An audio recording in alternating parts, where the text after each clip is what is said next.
Monsieur le Premier ministre, cher Robert, Mesdames les ambassadrices, Mesdames, Messieurs, vos grâces et qualités, Mesdames, Messieurs les journalistes, je suis très heureux de t'accueillir aujourd'hui à Paris, cher Robert, pour poursuivre nos échanges sur la situation internationale, sur notre agenda européen, sur les différents axes de notre coopération bilatérale, 4 mois après ma visite à Porto-Rose pour le sommet du MEN 9, puis à Koper et Ljubljana, dans ce cadre bilatéral, et quelques jours après nos échanges en marge de notre retraite stratégique sur la compétitivité en Belgique. Je veux dire ici combien nos deux pays travaillent ensemble de manière efficace au service de nos compatriotes et de notre Europe. Et nous le faisons parce que nous partageons le même attachement à des valeurs. Le même attachement aux valeurs démocratiques, libérales, au progrès social. Le succès d'ailleurs au niveau européen de My Voice, My Choice est une avancée importante pour les femmes de notre continent et je sais combien, Monsieur le Premier ministre, vous l'avez porté et avez été engagé.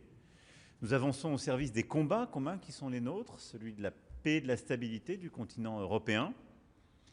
Et sur l'Ukraine, je veux ici redire combien notre mobilisation est essentielle. Il y a quelques jours, nous étions avec le président Zelensky et nos collègues de la coalition des volontaires, apportant un soutien décisif à ce pays qui entre dans la 5e année de conflit après le lancement de la guerre d'agression russe sur son sol.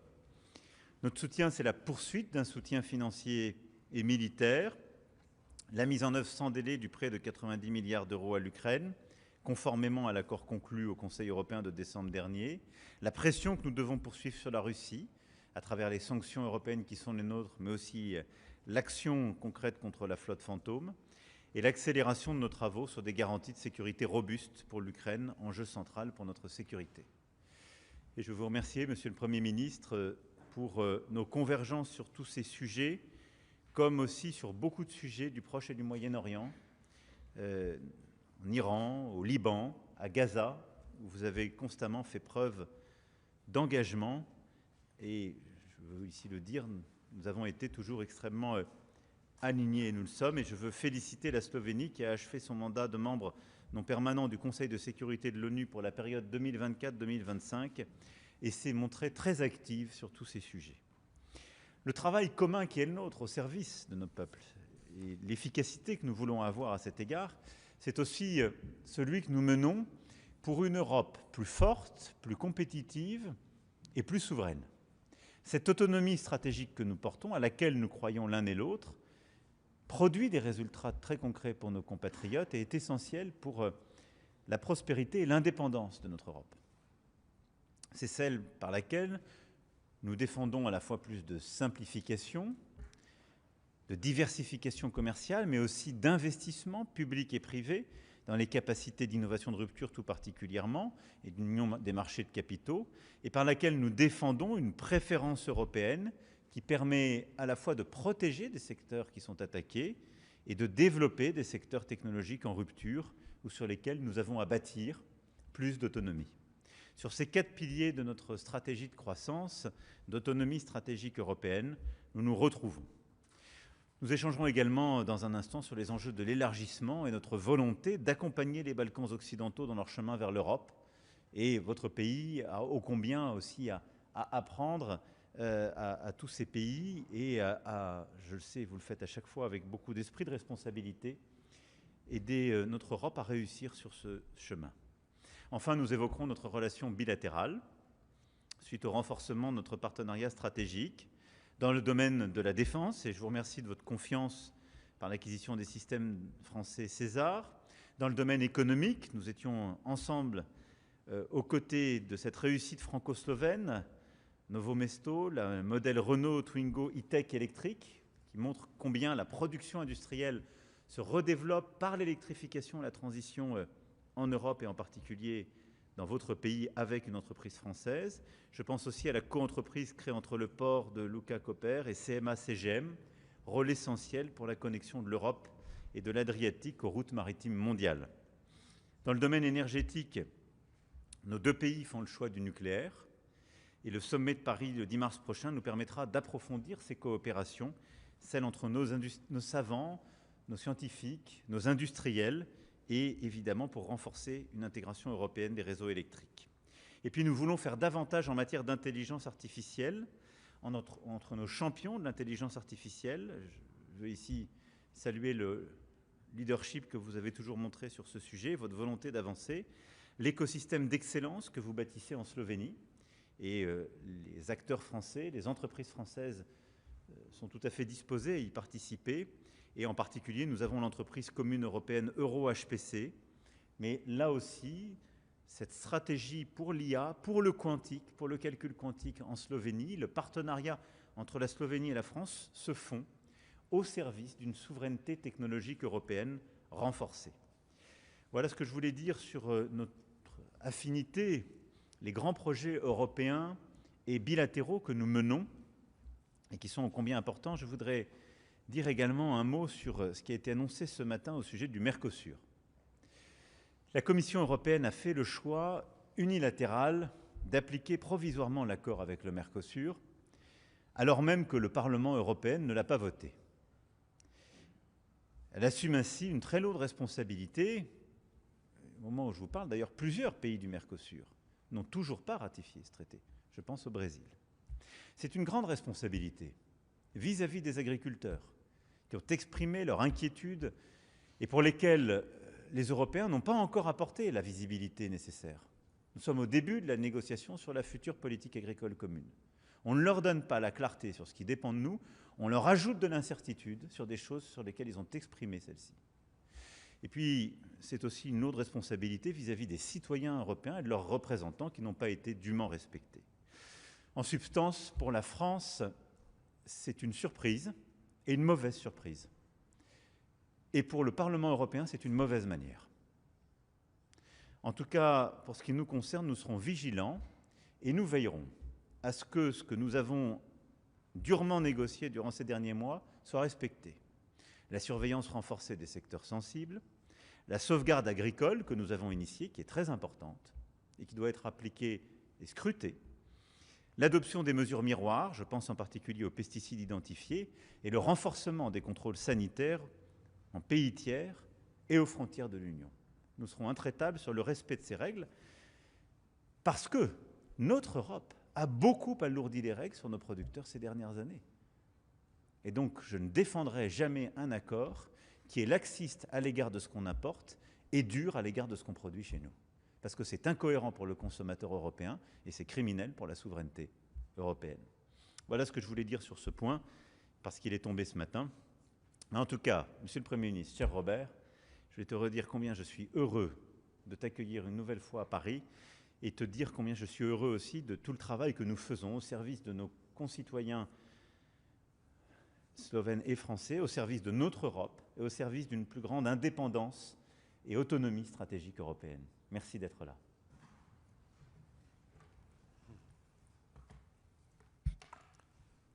Cher prezident, cher ami, moram priznati, da sem zelo vesel, da sem danes ponovno v Parizu. To je ob številnih multilateralnih srečanjih najino tretje bilateralno srečanje v Parizu. Potem se želim tudi zahvaliti za vaš obisk Slovenije v lanskem letu. In najpomembneje pri vseh teh stikih je pa dejstvo, da takrat, ko dva voditelja delita podobne ali celo iste vrednote, vrednote, ki so usmerjene v odprtost, v demokratičnost, tudi v človekove pravice, takrat ti stiki dajejo tudi konkretne rezultate za naše ljudi. In to je tudi bistvo sodelovanja med narodi. Da ves čas imamo pred očmi konkretne koristi, konkretno sodelovanje, odpiranje novih delovnih mest, izboljšanje socialnega položaja naših prebivalk in prebivalcev, predvsem pa skrb tudi za bodoči razvoj. Tudi sam sem bil včeraj zelo prijetno, ne bom rekel presenečen, ampak sem imel zelo lep dan, potem ko je Evropska komisija potrdila predlog My Voice, My Choice iz Slovenije da se vsem Evropejkam, kjerkoli v Evropi živijo, odobri pravica do dostopnega in varnega splava. To je pravica, ki jo najini državi imata zapisani, pri nas v ustavo, pri vas tudi, medtem ko marsikje po Evropi žal to ni niti približno samoumevno, ampak od včeraj naprej je postalo to dostopno. Jaz sem ponosen, da je to uspelo kljub nekaterim nasprotovanjem konzervativnih sil, tako v parlamentu kot v komisiji, in da so liberalne vrednote, vrednote, ki postavljajo človeka na prvo mesto, prevagale. Hvala za sodelovanje in podporo v tem procesu. Je pa sodelovanje med državama, ki sta tradicionalno prijateljski, v zadnjih 4 letih dobilo ponoven konkreten zagon tudi na področju gospodarstva, tako na področju industrije, kjer je Renault eden večjih tujih investitorjev na področju, še posebej na področju avtomobilske industrije, tako na področju logistike, ki je za Slovenijo ena najpomembnejših panog. Na področju logistike ima Slovenija izjemno ambiciozne načrte, da podvoji transport od Jadrana proti centralni Evropi. Ta namen ne širimo samo koprskega pristanišča, ampak gradimo in širimo tudi železniške povezave in infrastrukturo. In do leta 2030 bomo v stanju pretovor v koprskem pristanišču dvigniti na skoraj dvojno vrednost od današnje. Sodelovanje s tako pomembnimi družbami, kot je CMA, CGA, bomo lahko te cilje tudi učinkovito dosegli. In jaz sem zelo zadovoljen, da tudi tu najino prijateljstvo, predvsem pa stiki med državama, pomagajo gospodarstvu za ustvarjanje novih delovnih mest in predvsem tudi nove dodane vrednosti. Izjemno se je okrepilo sodelovanje na področju obrambne industrije in da, vsi se strinjamo, da mora Evropa prevzeti večji delež suverenosti na tem področju in to konkretno pomeni spet nova delovna mesta in predvsem tudi nov razvoj. In ravno strateška avtonomija je tema, o kateri največ govorimo na Evropskem svetu, je tema, o kateri imamo zelo podobne poglede, tako Slovenija kot Francija. Je tema, kjer se bomo morali odločiti, ali bomo res čakali na konsenz vseh 27 članic, ali pa bomo po zgledu evra uveljavili nov model, ki bo prostovoljen, ki bo za tiste države, ki so pripravljene in sposobne iti hitreje pri povezovanju, omogočil to, da bomo na ključnih področjih lahko dejansko sledili ostalim globalnim velesilam.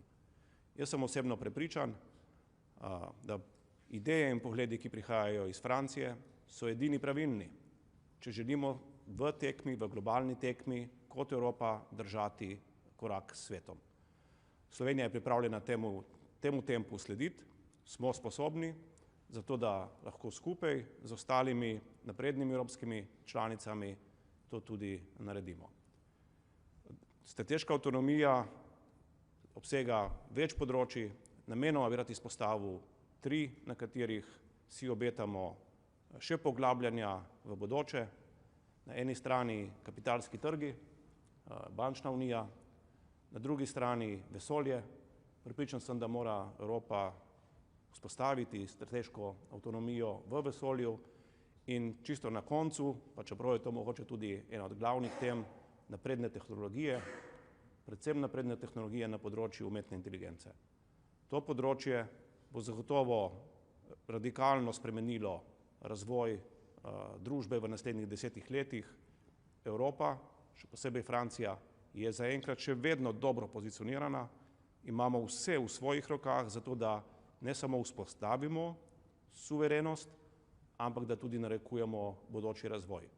In jaz se veselim ne samo pogovorov, veselim se tudi konkretnih korakov na tem področju, zato da skupaj razvijamo evropske rešitve, ki bodo znale poskrbeti za nacionalno suverenost, hkrati bo pa razvoj potekal na meddržavnem nivoju, zato da bomo lahko učinkovito konkurirali tako Kitajski kot tudi Združenim državam. Za konec, dosti stvari je, ki povezujejo Slovenijo in Francijo, med drugim tudi kolesarstvo.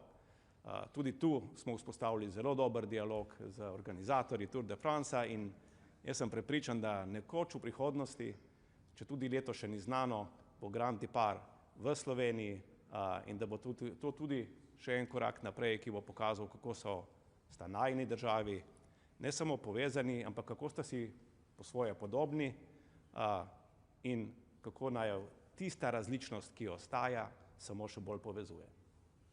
Dragi prijatelj, hvala za tvoje prijateljstvo.